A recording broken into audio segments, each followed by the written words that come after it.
Hey guys, you wish you could learn to sew and design your own clothes? Well, now you can. No experience needed. Go sign up for our free trial at sewitacademy.com. Peace. All right, guys, now working with a bias cut garment can be a little tricky. And honestly, we could probably write a book with all of the information that you can find online about what to do and what not to do. But I'm gonna give you just 7 things to do and make sure that you do so that you don't end up with a stretched out garment that you're not gonna be happy with. So the first thing you wanna do is don't fiddle with the fabric after you cut it.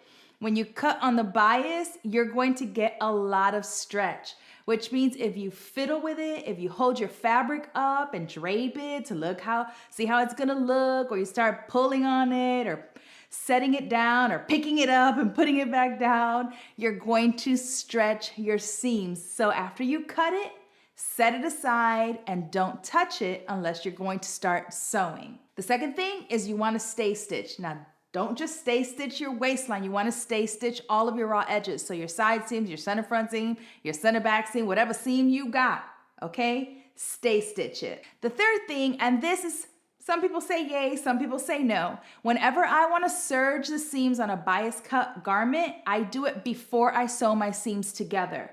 So there is a little bit of prepping that happens before I even get to sewing the garment. The first thing I do is I stay stitch my seams, and then if I plan to serge them, I serge them now before sewing the garment together. The fourth thing is don't let the garment hang when you're sewing it. So if it's on your sewing machine, don't let the fabric hang off the table while you're sewing. Make sure that you have it on the table as much as possible and even hold it up with your hand if possible. Do the same exact thing when you're serging it. Don't let the garment just hang off of your table. The fifth thing, pin a lot. You're gonna see me pinning in my bias garments a lot. Even if you don't pin as much in your normal garments, you wanna pin a lot more with your bias cut seams because they stretch. The sixth thing is don't go all front and back on your iron. Be gentle, okay? This isn't like any other garment that you're gonna be sewing. You wanna take a lot of care when you're sewing a bias cut garment. So if you're ironing, just hold and press. Don't do this, okay? This is gonna stretch your fabric. Don't do it. And the very last thing is don't hem it. Don't hem your garment after you're done sewing.